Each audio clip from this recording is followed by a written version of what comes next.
Todo aquele, pois, que escuta as minhas palavras e as pratica, assemelhar-lo-ei ao homem prudente, que edificou a casa sobre a rocha.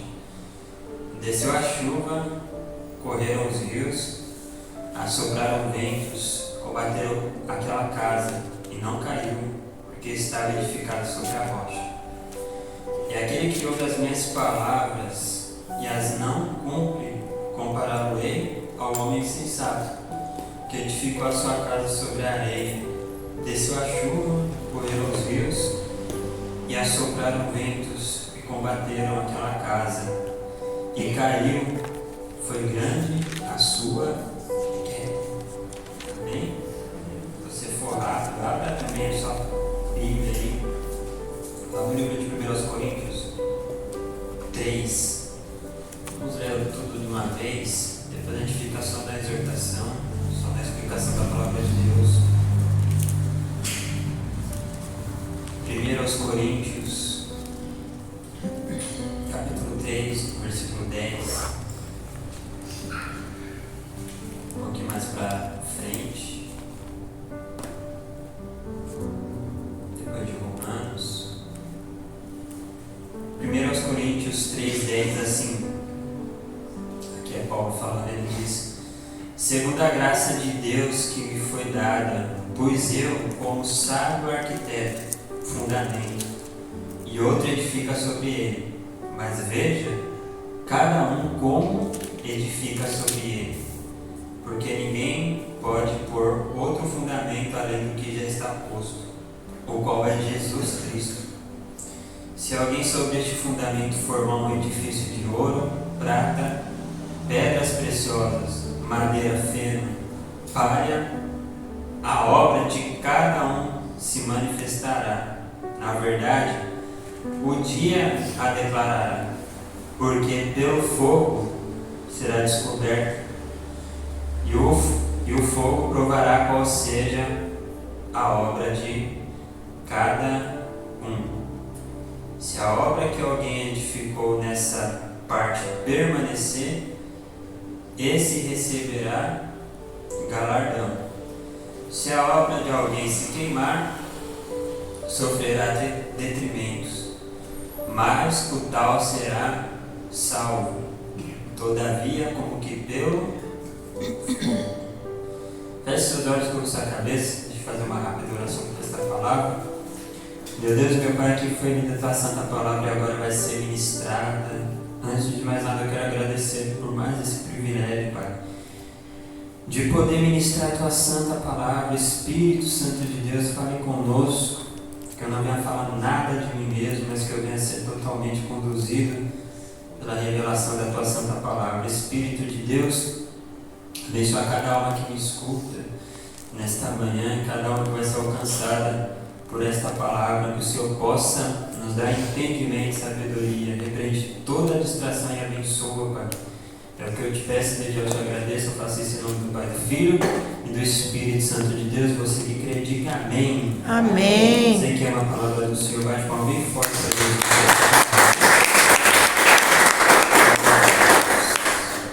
Meus irmãos, preste bastante atenção, vou tentar ser breve. E eu li essas duas palavras porque uma complementa a outra. E antes de mais nada, né, a gente tem que buscar a revelação de Deus, a gente tem que estudar a palavra do Senhor. E é lógico que você buscar a palavra de Deus, Deus ele vai te revelar, né? Deus ele me revelou uma palavra em cima desses dois textos, mas isso não significa que a revelação que eu tive de Deus é absoluta e que, né, não se aplica a nenhum outro tipo de revelação a esse texto. Não. Foi uma revelação que Deus deu para mim. E eu tenho certeza que se você buscar a palavra de Deus e se aprofundar no estudo bíblico, pode ser que Deus te dê até mais revelação do que Ele me mostrou nesses dois textos. Mas são dois textos bem conhecidos. O primeiro é mais conhecido do que o segundo, porque faz parte dos evangelhos. Eu quero que você tente absorver ao máximo, então preste bastante atenção. Olha só, a palavra de Deus vai declarar através da vida de Jesus. Ele vai ministrar uma parábola, a parábola acerca, do fundamento da rocha, e ele vai declarar que aquele homem que escuta a palavra de Deus e a pratica é como um homem que está edificando uma casa sobre a rocha. E Paulo também vai falar um pouquinho acerca dessa analogia, e o termo vai mudar, mas representa a mesma coisa. Ele vai falar acerca do fundamento. E a rocha e o fundamento significam alicerces, pavimento, primeira parte de uma edificação. Quando alguém vai construir uma casa, a parte mais importante é o fundamento, o alicerce, porque vai sustentar toda a casa. E uma coisa interessante é que quando vão demolir aquela casa, eles conseguem derrubar tudo menos uma coisa. O que eles não conseguem derrubar? A única coisa que sobra da casa é o alicerce. E o alicerce em si representa essa rocha que Jesus vai falar. Depois é revelado através da vida de Paulo de uma maneira muito clara. Ele vai falar assim que o homem que escuta e pratica como se fosse um homem prudente que está edificando a casa sobre a rocha. E Paulo vem revelar o que é essa rocha. Ele vai falar assim: eu, como sábio arquiteto, pus o fundamento, cada um vê como edifica sobre ele. Mas ele vai declarar qual que é esse fundamento. O fundamento é Jesus Cristo. E a igreja, de maneira geral, ela sempre vai e deve sempre dar muita importância para a questão do alicerce, mas eu acho que o nosso maior problema não é o alicerce, porque todo mundo sabe quem é Jesus, a igreja sabe que Jesus é o único que salva, a igreja sabe que Jesus é o único que pode sustentar as nossas obras, e a nossa questão em si muitas das vezes não é o alicerce, porque o alicerce que é Jesus, ele é perfeito, e o problema nunca vai ser o alicerce. A questão maior é como a gente edifica. Jesus ele vai falar um pouco acerca de escutar e praticar, e escutar e não praticar. E quando a gente escuta e não pratica, a gente já não vai conseguir edificar sobre o alicerce. Aí talvez seja o maior problema acerca do alicerce. É você não conseguir edificar sobre ele. Você só não vai conseguir edificar sobre o alicerce se você não põe em prática aquilo que você escuta acerca dos ensinos de Jesus. Só que a igreja e a maioria dos cristãos sempre vão tentar edificar a sua vida espiritual, a sua vida como um todo na rocha. E a palavra de Deus vai declarar que para você conseguir edificar sobre a rocha, você tem que ouvir e praticar. Jesus vai falar assim que tem muitos que ouvem e não praticam, não obedecem à palavra de Deus. Esses são aqueles que não vão conseguir edificar sobre a rocha. Mas quando Jesus está falando, ele está falando o que a gente precisa fazer para conseguir edificar a casa. A gente tem que ouvir e praticar. Duas coisas extremamente importantes. Ouvir é tão importante quanto praticar, mas praticar acaba se tornando mais importante, porque se você só ouvir, não vai resolver nada. Então, mas ouvir é importante, porque você também nunca vai conseguir praticar aquilo que você não escuta, aquilo que você não ouve, aquilo que você não aprende acerca da palavra de Deus.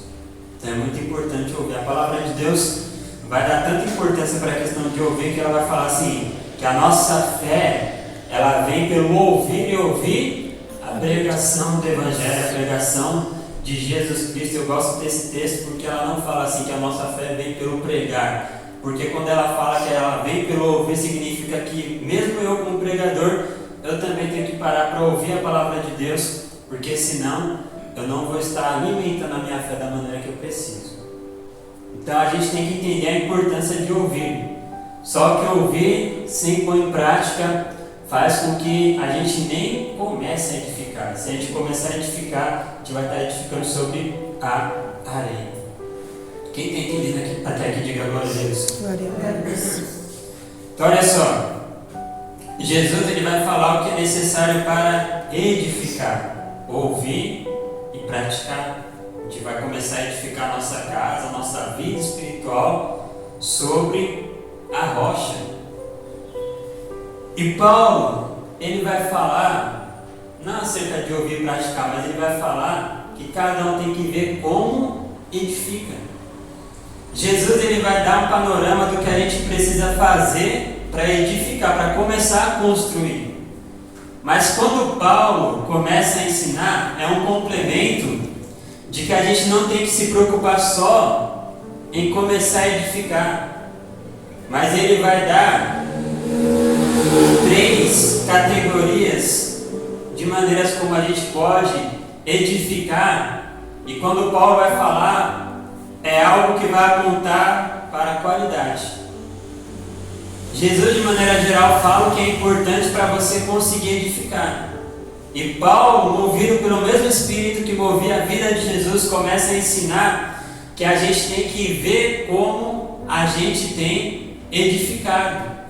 Por quê? Porque aí já aumentou um pouquinho o nível da questão espiritual.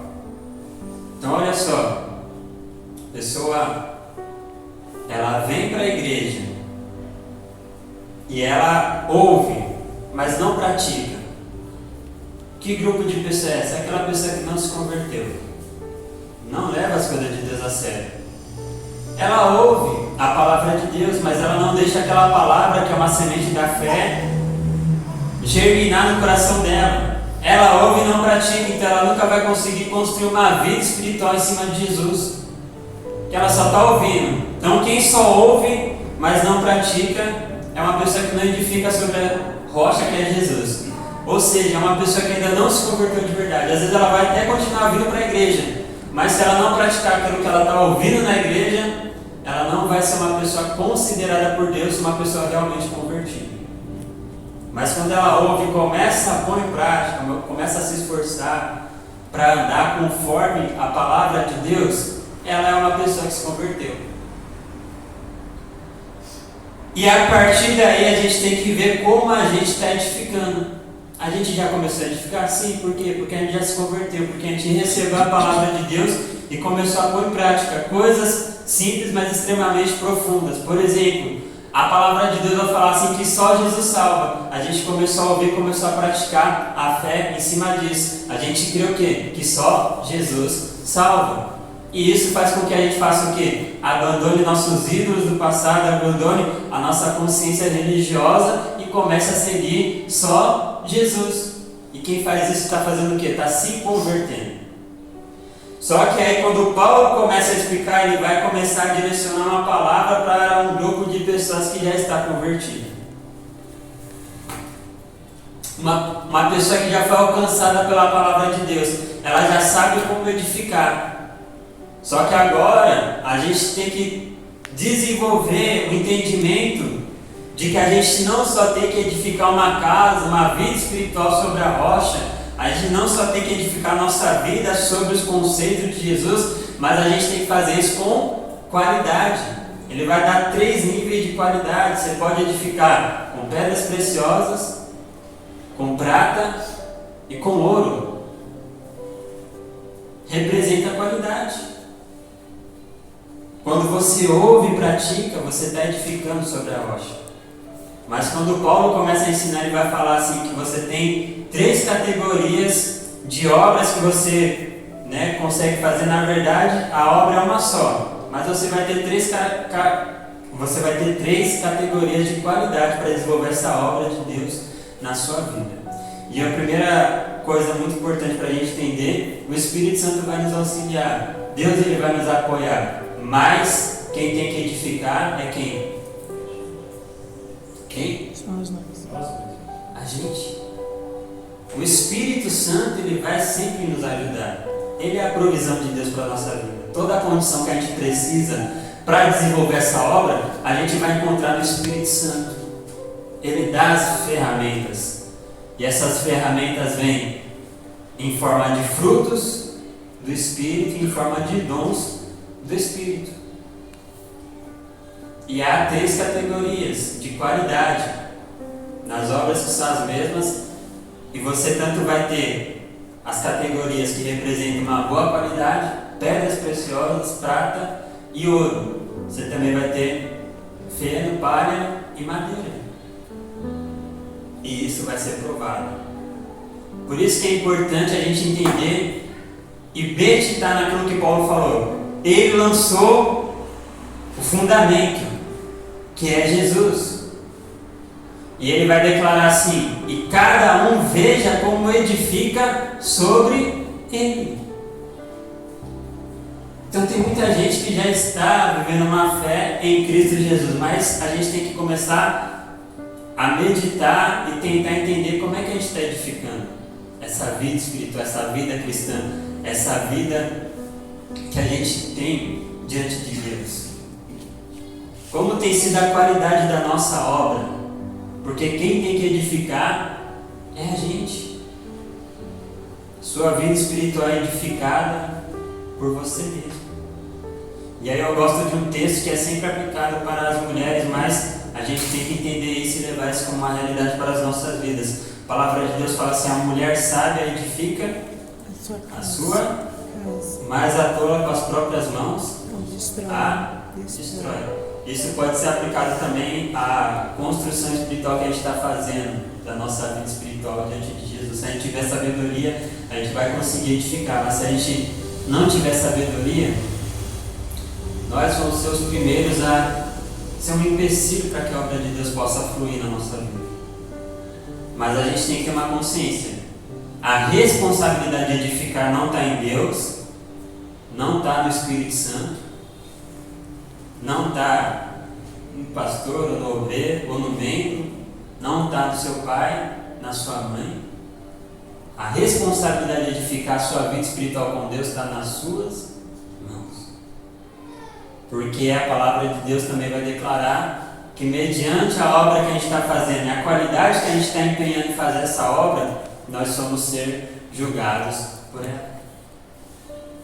E esse aspecto é um aspecto interessante. Por quê? Porque Jesus vai falar assim, que quando a pessoa ouve e pratica, ela está sendo como um homem sensato, prudente, está edificando a casa sobre a rocha. E ele vai declarar assim, ó: e veio os rios, as chuvas, correram as águas e combateram contra aquela casa, mas ela não caiu porque estava edificada sobre a rocha. Só que aí Paulo também vai falar assim que acerca de qualidade vai vir outra coisa. Jesus falou que ia vir o quê? A água. E Paulo fala que vai vir o quê? O fogo. É duas medidas de juízo. E a água representa o quê? Os problemas que a gente enfrenta nessa terra. E o fogo representa o quê? O fogo, ele representa um aspecto que vem, né, do mundo espiritual concernente à eternidade. Por quê? Porque o fogo, nos dois segmentos dele, ele só vai parar de queimar ou quando ele consome tudo que ele tem que queimar, ou quando ele purifica tudo que ele tem que purificar. Por isso que ele também é uma representação do Espírito Santo, porque ele vai arder, enquanto tiver lenha para queimar, ele vai continuar ardendo. Enquanto tiver material para ele consumir, ele vai continuar ardendo. Enquanto tiver ouro para ele purificar, ele vai continuar ardendo. Então às vezes a gente pensa assim, o fogo se apaga. Não, ele só se apaga se não tiver nada para queimar ou consumir. Então a gente tem que levar isso para a nossa vida. É uma representação do Espírito Santo. Quando é que ele para de queimar na gente? Quando ele não acha mais nada para consumir. Quando a gente não fornece mais material para ele consumir. A gente tem que tomar esse cuidado. Mas são duas medidas de juízo. Por quê? Porque o que você está edificando em Deus, ele vai ser provado diante dos homens e diante de Deus. As lutas, as provas, as adversidades, as tentações que você sofre, é uma maneira que Deus permite de você mesmo entender como é que está sendo edificada a obra de Deus na sua vida por você. E aí você tem que entender que As adversidades que a gente passa nessa vida é a primeira parte do juízo das nossas obras. As lutas, elas têm te afastado de Deus. Então é sinal que a qualidade da obra de Deus que você está edificando na sua vida não está boa. As lutas conseguem desanimar você da presença do Senhor. Então é uma realidade espiritual. A gente tem que melhorar. É a primeira parte e infelizmente é a mais simples. É um juízo que vem pelas condições humanas dessa terra, para provar como é que está sendo edificada a nossa vida diante de Deus. Agora, se for ao contrário, as lutas têm te aproximado do Senhor. Porque se a obra está sendo feita como Deus espera que ela seja feita, ainda que tenha luta, que tenha adversidade, a casa vai permanecer de pé. Por quê? Porque na vida do cristão é assim. As lutas não servem para destruir um crente fiel. Pelo contrário, serve para fazer com que aquele crente que é fiel seja mais fiel ainda. Sabe por quê? Porque um crente que é fiel, ele sabe, se ele estiver enfrentando uma luta, a resposta e a solução nunca vai ser abandonar a presença de Deus. Pelo contrário, quanto pior a luta, mais ele vai querer estar perto de Deus, porque ele sabe que só Deus pode dar solução para os problemas dele. Mas é um problema espiritual, melhor ainda. Quem é o único que pode perdoar pecado? Jesus. Quem é o único que pode regenerar o homem? Jesus. Quem é o único que pode levantar o caído? Jesus. Quem é o único que pode mandar o sustento que você precisa? Jesus. Quem é o único que pode abrir uma porta onde não tem porta? Jesus. Então todo tipo de adversidade é para provar como é que está sendo edificada a obra de Deus na nossa vida, como a gente está construindo essa casa. E aí a gente tem que analisar de maneira pessoal e ver as lutas que você tem enfrentado, o que ela tem produzido na sua vida. Um distanciamento de Deus? Então está errado. Mas está errado porque Deus está te abandonando? Não. Sabe por quê? Porque o alicerce não sai do lugar. O alicerce não sai do lugar. Depois que a gente joga o alicerce, não consegue tirar ele do lugar. A casa pode até sair do lugar. O vento consegue levar ela do lugar, mas a alicerce não sai do lugar. As lutas conseguem, muitas das vezes, se a gente não edificar da maneira que a gente precisa edificar, ouvindo e pondo em prática, a casa pode sair do lugar, mas o alicerce não vai sair. Então esse é um conceito errado que a gente tem. Parece que Deus está se afastando de mim. Não, nunca é Deus que está se afastando da gente. Por quê? Porque Deus permanece no lugar que Ele está, sempre. E Ele não vai mudar. Sabe por quê? Porque não tem nada e nem ninguém que tem força para mover Deus do lugar. Não existe isso. Deus está se afastando de mim. Não. Felizmente é a gente que consegue se afastar do Senhor. Quem está entendendo, diga glória a Deus. Glória a Deus.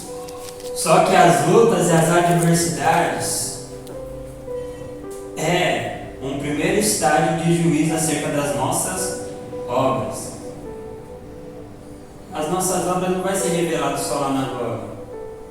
Tem muitas coisas que já estão sendo reveladas aqui. É aqui. Como é que eu estou edificando a minha casa espiritual, a minha vida espiritual nas mãos do Senhor? As lutas vai mostrar, irmão. É luta, é prova, mas eu ainda estou na presença de Deus. Então estou edificando bem, estou edificando certo. Não significa que uma hora ou outra você vai passar uma adversidade que pode ser que reprove um pouquinho. Isso significa que você tem que parar de edificar? Não. Porque o alicerce ele nunca cai. O que isso significa? Que você sempre vai ter chance e oportunidade. Ainda que a casa toda caiu, se o alicerce continuar, você consegue restaurar, você consegue construir de novo. A gente tem que ter consciência que uma grande obra nunca vai ser feita do dia para a noite. Tá? A gente tem que ter paciência. Cada vez que a gente tiver que recomeçar, a gente vai ter que ter um pouquinho mais de paciência do que a gente teria que ter se ele não precisasse de ser reconstruído. E a segunda medida do juízo é no dia da glória, que a gente vai receber galardão conforme a qualidade da obra que a gente fez em Cristo Jesus. E são 3 medidas: pedras preciosas, prata e ouro. E também 3 medidas que representam uma baixa qualidade ou falta de qualidade: palha, feno e madeira. São 3 aspectos de uma mesma construção. Então, esses 3 níveis de qualidade, não é que ou eu vou fazer com pedras de preciosas, ou a minha construção é só de prata, ou não, porque não é a história dos 3 porquinhos. Ou a minha casa é só de madeira, ou não. Todas essas obras são empregadas na mesma construção e representam diferentes aspectos de qualidade. E a gente pode colocar esses 3 aspectos como obras que eu faço para mim, obras que eu faço para o próximo e obras que eu faço para Deus. E aí você tem os 3 níveis de qualidade, as 3 categorias de qualidade. Obras que eu faço para mim, que vai ajudar a edificar minha casa. A gente pode pôr nesse nível de qualidade as obras pessoais de disciplina espiritual, que é aquilo que vai representar a sua obediência no caráter pessoal, sua vida de oração, sua vida de leitura da palavra de Deus, sua vida de devocional, sua vida de adoração. É um aspecto de qualidade. Qual que está sendo a qualidade? Pedras preciosas ou palha? Porque naquele grande dia as nossas obras pessoais, a nossa vida de oração, nossa vida de leitura da palavra de Deus, a nossa vida de entrega na adoração, essas coisas que estão relacionadas às nossas obras pessoais vão ser julgadas por Deus para ver se elas são dignas de galardão ou não. Então, quando você ora, você está edificando a sua vida. É uma coisa que você faz por você. Então, se eu estou orando e me dedicando para realmente ter comunhão com Deus, então vai ser como se eu estivesse edificando com uma qualidade de pedras preciosas. Mas agora, se eu oro para mostrar que eu oro, para mostrar para todo mundo assim, que nem os fariseus. É um exemplo que Jesus dá. Não seja igual aos fariseus. Ele está fazendo oração. E oração é o quê? É uma obra de aplicação pessoal. Por mais que eu tenha a capacidade de orar por você, e aí não entra em obras pessoais, entra em obras ministeriais. Quando eu oro por você, eu estou orando por mim, obviamente. Isso geralmente é dentro do ministério. Só que uma vida de oração é uma coisa pessoal para você. Sua vida de oração edifica a sua casa na fé. E ela pode ter uma qualidade ou de pedras preciosas ou de palha. Quando eu faço para mostrar para os outros que eu faço, um aspecto pessoal, não é aquelas coisas. E eu não julgo, tem gente que faz porque realmente ali se empolga na presença de Deus e faz um propósito de 40 dias de oração, aí por lá no estado, momento de consagração. Amém, glória a Deus. Tem gente que faz porque se empolga, mas às vezes não é nem de maldade, né? Mas irmão, tem muita gente que faz só para mostrar, põe lá no status lá, subindo ao monte. Amém. Tem gente que põe realmente só para mostrar que ele é um homem da consagração.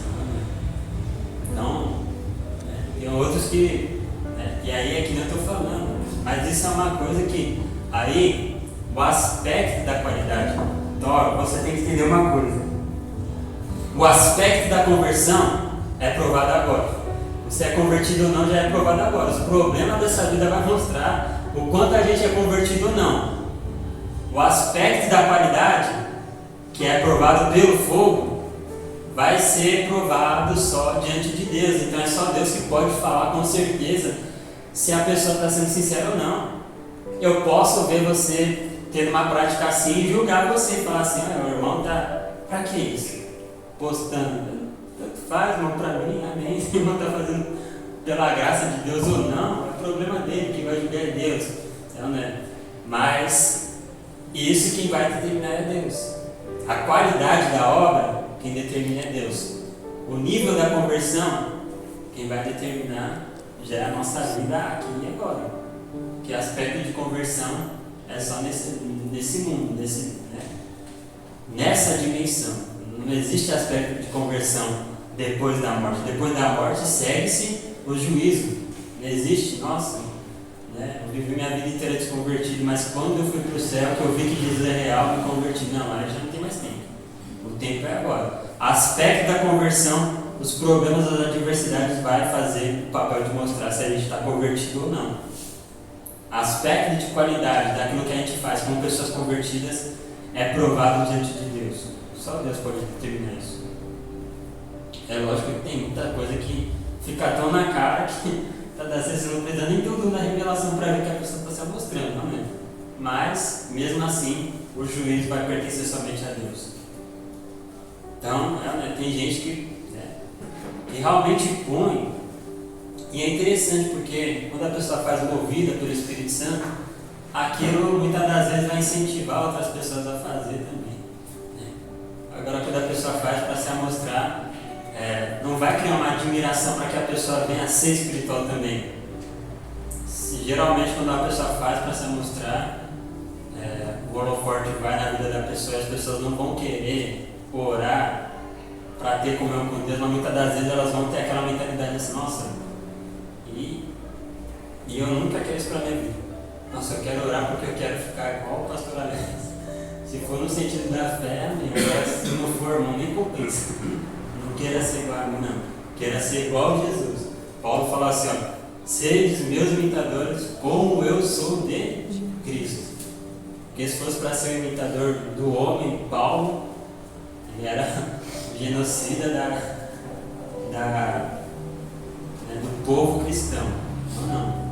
Ele falou, sejam meus imitadores, assim como eu sou um imitador de Cristo. Então, olha só, a qualidade da obra, das obras pessoais, sua vida de oração, sua vida de leitura da palavra de Deus, sua vida de estudo da palavra de Deus, isso vai ser avaliado por Deus. E se for visto em você, que você está edificando com pedras preciosas, tem qualidade naquilo que você faz, você vai ter um galardão no céu. Qual que é, E aí, é interessante. Por isso que a gente tem que andar alinhado com o Espírito Santo, porque ele vai nos mostrar a qualidade das nossas obras. Ele mostra, irmão. Ele mostra quando a gente tem sensibilidade com o Espírito Santo. E a gente ora, a gente sabe quando ele está recebendo e quando ele não está. A gente ora assim, a gente vê, meu Deus do céu. Hoje eu fiquei em falta. E é para a gente se desesperar? Não, é para a gente melhorar. Não é para a gente pôr a mão na cabeça e falar, meu Deus, minha oração subiu e agora? Logo eu que sou pastor da igreja. Irmão, se o pastor não vigiar, Deus não recebe, Deus não vai receber a minha oração porque eu tenho um título de pastor. Se ela não tiver qualidade, ela não sobe. Pronto, acabou. O que eu tenho que fazer diante disso? Buscar ter qualidade naquilo que eu faço. Para Deus. É assim. Simples. Vou me desesperar. Você tem que procurar melhorar. Porque a gente sabe quando a oração está subindo, quando a oração está fluindo, quando Deus está dando entendimento da palavra, quando Deus está revelando ali aquela palavra ou não. A gente vai ter essa sensibilidade por causa do Espírito Santo. Há também, vai ser jogada a qualidade das obras que a gente faz para o próximo. Todo tipo de ajuda que a gente faz para o próximo, mas geralmente essas obras estão relacionadas ao reino de Deus. Então, qual que é a melhor maneira de eu ajudar o próximo? Me dedicando no reino de Deus. Não só como uma pessoa salva, que pertence ao reino de Deus porque se salvou, mas ajudando ao reino de Deus como a unidade da fé. como o corpo de Cristo, sabendo que eu sou membro de um corpo e que cada membro tem uma importância para o funcionamento bom do corpo como um todo. Irmão, mas às vezes eu sinto que eu sou só o dedinho mindinho do pé. Tirar o dedinho mindinho do pé, aquele pé não vai ser mais o mesmo. Vai ser uma dificuldade para andar que você nem imagina a importância. Irmão, mas eu sinto que eu sou só a unha. Não, a unha é extremamente importante. Ela que livra nosso corpo de entrar micróbios, né? Que pode ser, muitas das vezes, até fatal para alguma parte do corpo. Irmão, eu sinto que eu sou só o cílio. O cílio protege contra um cisco. Né? Já pensou se não tivesse os cílios? Aí, tanto de areia que você vai tomar no olho, ia prejudicar a visão. Então não importa qual membro do corpo você é, você tem que cooperar. Irmão, mas eu não sinto vontade de ser obreiro, de ser pastor, de fazer a obra de Deus. Aí eu tenho que te falar uma coisa: ainda que você não sinta vontade, não vai excluir você como alguém que pertence ao reino de Deus. Se a gente está no reino de Deus, a gente está aqui para servir em algum aspecto. E você, para servir como um servo de Deus na obra do Senhor, você não precisa ser um obreiro. Há muitas maneiras de servir. Não precisa ser um obreiro para praticar obras dentro do reino de Deus, e isso vai ser, né, edificação como uma prata na sua vida, que é aquilo que você faz para o próximo. Então, a gente tem que ver, e aí é um aspecto muito perigoso, a gente tem que ver qual que é a qualidade da obra que a gente faz para o próximo. É lógico que quem tem um cargo vai ter mais responsabilidade, né? As obras que eu vou fazer pelo próximo, eu vou orar pelo próximo, vou interceder, vou entrar no Ministério da Libertação para poder ser um instrumento de Deus para levar a libertação para outras pessoas. Eu vou fazer parte do Ministério de Adoração. Por quê? Porque uma coisa é você adorar, para você alcançar a unção de Deus, ser um ministro de adoração, levar a igreja a adorar o Senhor, né? É você ter a responsabilidade de fazer, né, pela sua vida, ser um contato de Deus para que as pessoas venham adorar a Deus também, com alegria, com disposição.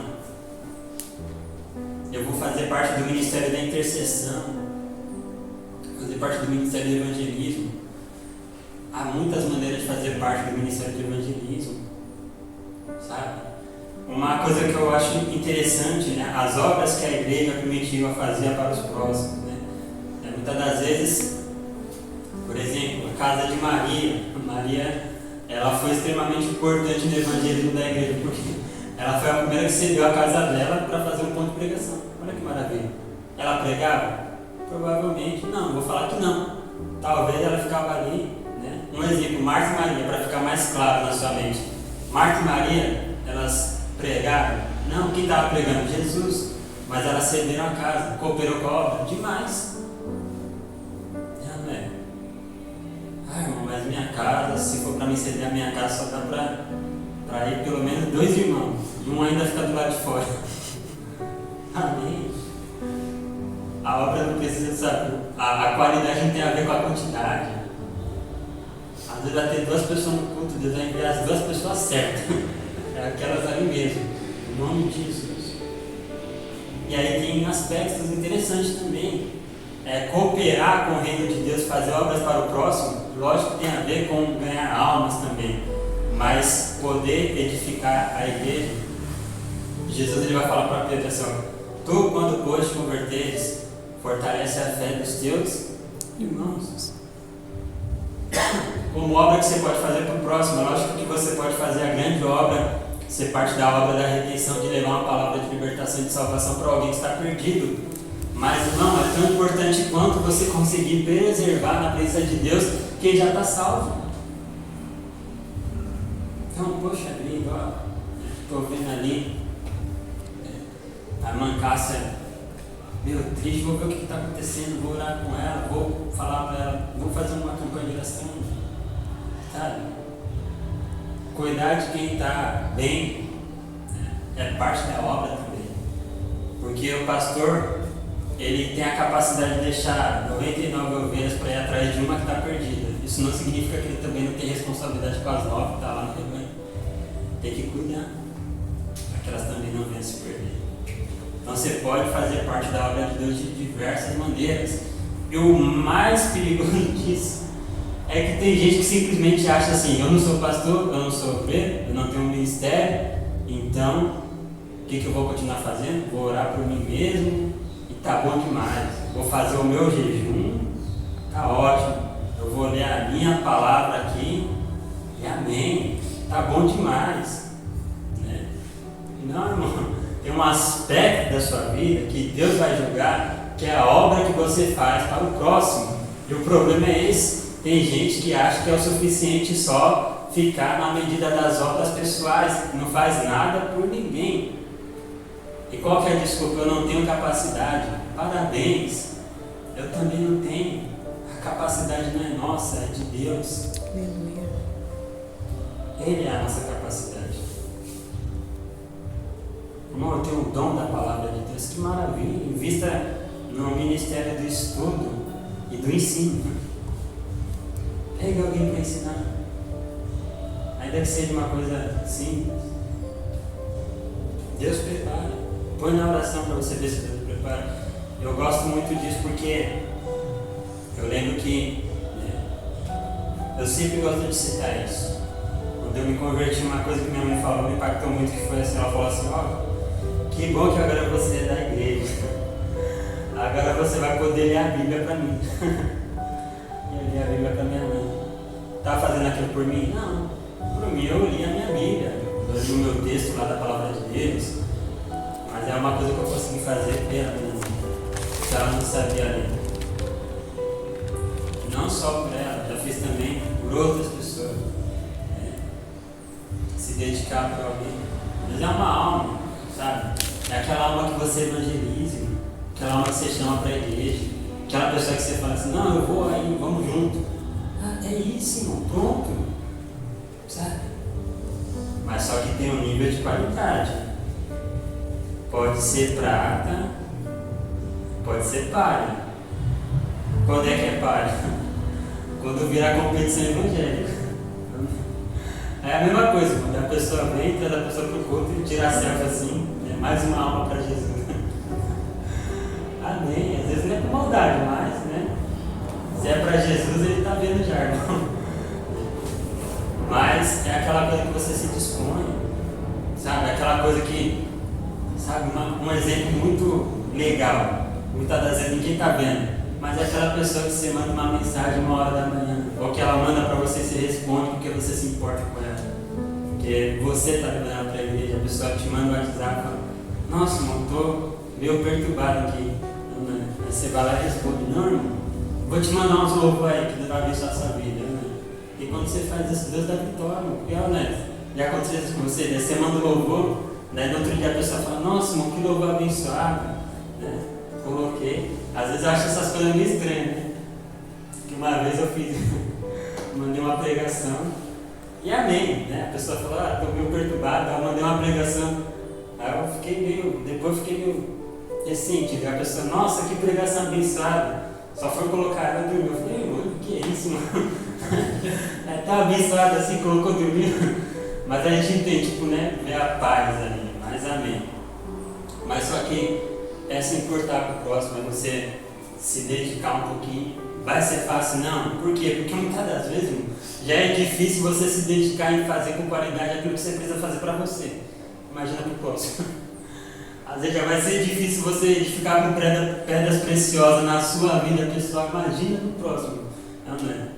Então é lógico que tem uma escada. Primeiro, por você. Quando você vê que você faz bem por você, aí você vai se aplicar no próximo. O que não pode também é você nunca conseguir fazer bem por você e daí você usar isso como desculpa para você não evoluir na fé. Aí não pode também. Quem está entendendo, diga glória a Deus. Glória a Deus. O último aspecto que a gente vai trabalhar de maneira bem breve é a questão do ouro, né? E o ouro é o material mais precioso. E o ouro é aquilo que a gente faz para quem? Para Deus. Pode ser ouro, mas pode ser madeira também.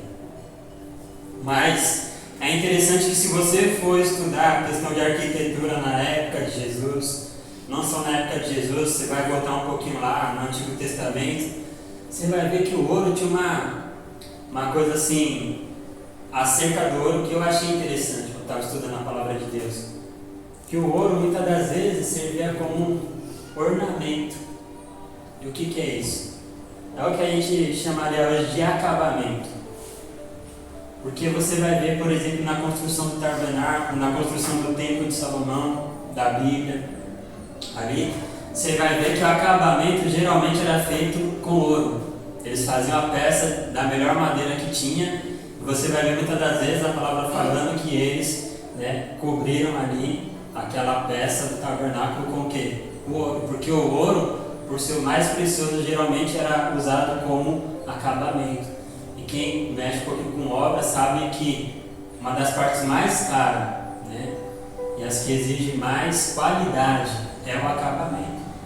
Então tem casa que é feita bonitinha no cromo, parede mais reta que tudo, mas você vai ver o acabamento, estraga a casa. Estraga a casa, você pensa assim, nossa, mas por que ele fez isso? A parede estava tão bonita quando estava só no bloco, aí jogou essa tinta aqui, estragou o imóvel. E o ouro geralmente era para dar o acabamento. A parte final. Então, para Deus, o que é as obras para Deus? Tem um aspecto em especial, que representa essa qualidade de Deus na nossa vida, fazer com ouro, mas é o que dá acabamento. E isso é necessário na obra como um todo. Tanto naquilo que eu faço por mim, como naquilo que eu faço para o próximo. E fazer com ouro, meditando na palavra de Deus, algo que o Espírito Santo gerou no meu coração, acerca de ouro, que é o que eu faço para Deus, que é tanto as obras que eu vou fazer para mim, como as obras que eu vou fazer para o próximo, tem que ter a representação de Deus naquilo. A palavra de Deus vai falar assim, que aquele que trabalha, faça para o seu Senhor como se estivesse fazendo para o próprio Deus, porque Ele vê tudo, e Ele é galardoador. Tudo que a gente tem que fazer, a palavra de Deus fala assim, em tudo dai graças. Então, todas as áreas da sua vida você tem que usar para engrandecer, para glorificar o nome do Senhor. E acerca disso, Deus falou comigo algo muito interessante, que a maior característica de Deus é representada pelo Espírito de Deus, e Ele espera que isso tenha também na nossa vida. Vai ser um fator determinante para a qualidade da nossa obra. E quando eu estava meditando acerca disso, Deus me levou em um texto, não só em um, mas em vários textos, que falavam a mesma coisa. Tanto no Antigo Testamento como no Novo Testamento. Meditando acerca disso e orando em cima disso, Deus sempre me levou para textos que falavam a mesma coisa. Sabe o que ele falava? Era Deus falando para o povo, ou para o discípulo, ou para os apóstolos, e quando eu estava lendo eu entendi que ele estava falando comigo. E ele falava assim: sedes santos, assim como eu sou santo. Santidade de Deus na nossa vida vai ser fundamental para a gente definir se a construção que a gente está fazendo nele, realmente a gente está edificando com ouro ou com madeira. Porque tem gente que está fazendo boas obras, mas se não tiver santidade, que vai dar acabamento na obra. Pode até ser uma boa obra, mas se não tiver santidade, o dia que o fogo provar aquela obra, não vai ficar. Então, algo que o Espírito Santo cobrou muito no meu coração: sedes santo, porque eu sou santo. Santidade talvez seja um dos maiores aspectos de Deus.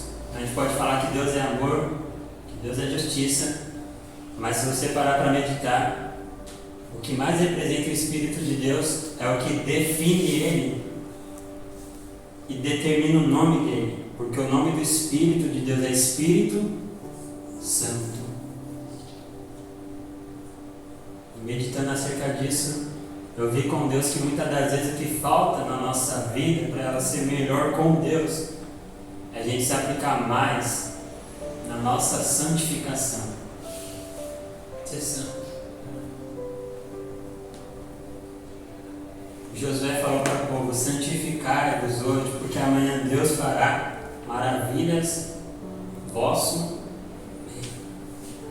A gente anseia pelas maravilhas de Deus, a gente anseia por uma resposta divina de Deus, a gente anseia por um Deus que se manifestava, e às vezes a gente canta para Ele: faz de novo. Só que a gente tem que voltar para aquilo que é básico, aquilo que mais representa Ele. O Espírito de Deus é o Espírito Santo.